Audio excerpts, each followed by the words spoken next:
If the crime did not occur, that would mean that the officer of the court who performed the arrest and swore under oath under the charging document and then in court committed perjury.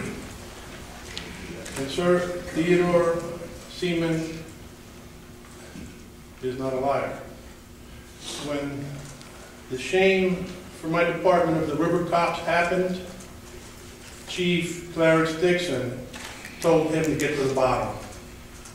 I don't think a chief of police would put a liar in charge of an investigation like that. And I've known Theodore Seaman since September of '73, and the man is he's impeccable in his honesty and his integrity. Ted would not lie for anyone under oath. And it's my shame to say that there are some policemen that wouldn't do that. Because we know that policemen are human. But not Ted Seaman's, Your Honor. And this is the wrong message to send our youth. It is the wrong message to send everybody, do whatever you want. But don't worry, maybe wrong, they'll walk away and everybody will forget. Okay, sir? I've been here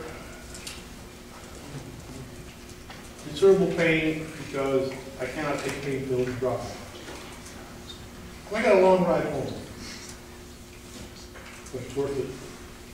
Thank you all for your time. And sir, if you want to speak to Ted, he's willing to speak to you. Thank you. Can I ask one question? Thank you.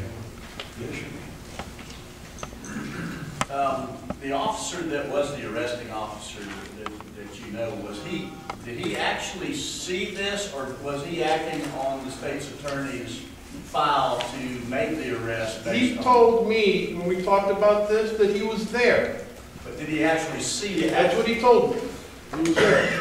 Just before this happened last night, another officer, I had to go back to Miami to visit a friend who died from cancer.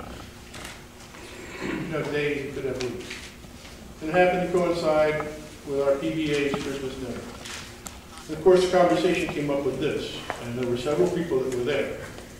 There was one man on the opposite side of the stage from where it occurred that said that Mr. Morris came up to him and grabbed his, didn't pull his junk out, let's say, but grabbed himself and rubbed himself. And then went to the other side of the stage with his back to him, and that's where it occurred. Okay? This is the wrong message for our youth, folks. I don't care what he says. The man was a drug addict. That is documented in history. Okay? I'm sorry, my time is up. Thank you for listening to this old man. And God bless everyone here. You're not that old. Thanks for helping.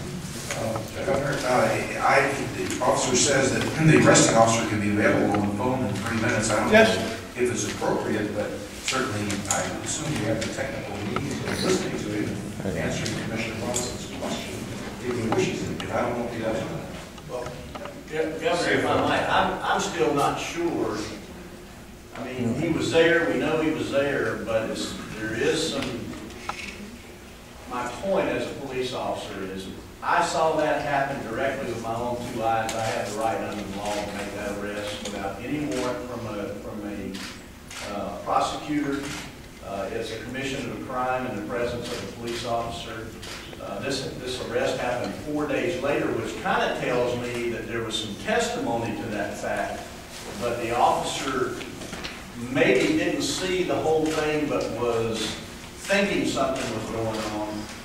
But quite frankly, a misdemeanor included. If it happens in your presence, as you're aware, you can make the arrest without any warrant whatsoever. So there is some controversy about whether it really happened or the feigning of the act was what happened instead of the actual act.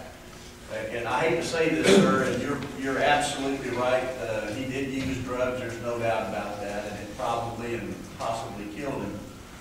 But there's things on television today under sanctioned release that is so much worse than what we're talking about.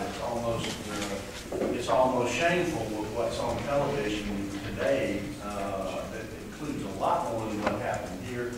And to the the officer that was involved, let me say, this is a clemency issue. It's not whether someone was guilty or whether we're trying to case over. It's about clemency for something that happened years ago. And as a 32-year police officer, I can tell you there's things I wouldn't vote on, but this one, it's not like it's going to hurt anybody else. Mr. Morrison has been deceased since '71. There is a lot of dispute whether it really happened or just the feigning of the act happened. So I just want to get that straight. May I suggest, sir, may I speak? May I suggest you go with the Attorney General and get Under Sheriff Ted Siemens on the phone? You may suggest.